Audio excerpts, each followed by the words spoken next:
Good evening everyone. মিষ্টি তো তোমরা অনেক রকমেরই খেয়েছো, বাট আজকে একটা মিষ্টি বানাবো ভিন্ন স্বাদে। তার জন্য আমি পেঁপেটা কুড়ে নিলাম আর এখানে কড়াইতে ঘি গরম করতে দিলাম।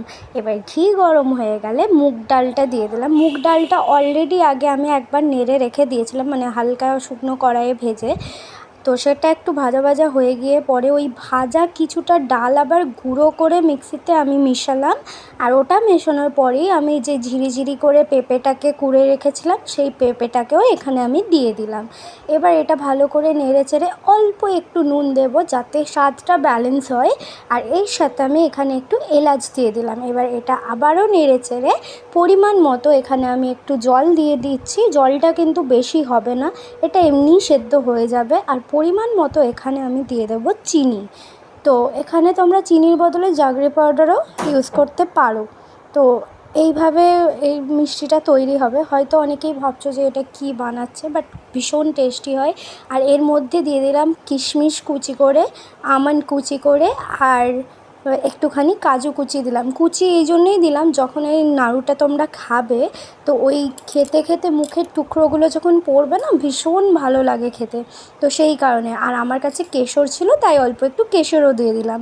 তোমাদের কাছে না থাকলে নাও দিতে পারো। আর একটু জাস্ট লেবুর রস দিয়েছিলাম, এটা কিন্তু বেশি না, জাস্ট কয়েক ফোঁটা। আমি জানি তোমরা আবারও ভাববে যে এর মধ্যে নুন লেবু এটাও কি আবার মিষ্টিতে দেয়। একবার এটা বানিয়ে দেখো, তাহলে নিজে বুঝতে পারবে কীরকম লাগে। বাট লেবুর রস বেশি না, অল্প। আর লবণটাও কিন্তু অল্প। আর এরমভাবে যখন হয়ে গেল, দেখছো কড়াইয়ে লেগে লেগে যাচ্ছে, একটা পুর টাইপের হয়ে গেছে, তখন তোমরা হাতে করে এরকম লাড্ডুর মতো পাকিয়ে নেবে, তাহলেই এটা তৈরি হয়ে যাবে। তো একবার আমার কথা শুনে তোমরা বাড়িতে বানিয়ে দেখো, ভীষণ ভালো হয়। আর এই রান্নাটা আমার নয়, এটা আমার মা একবার ছোটোবেলা আমাকে বানিয়ে খাইয়েছিল।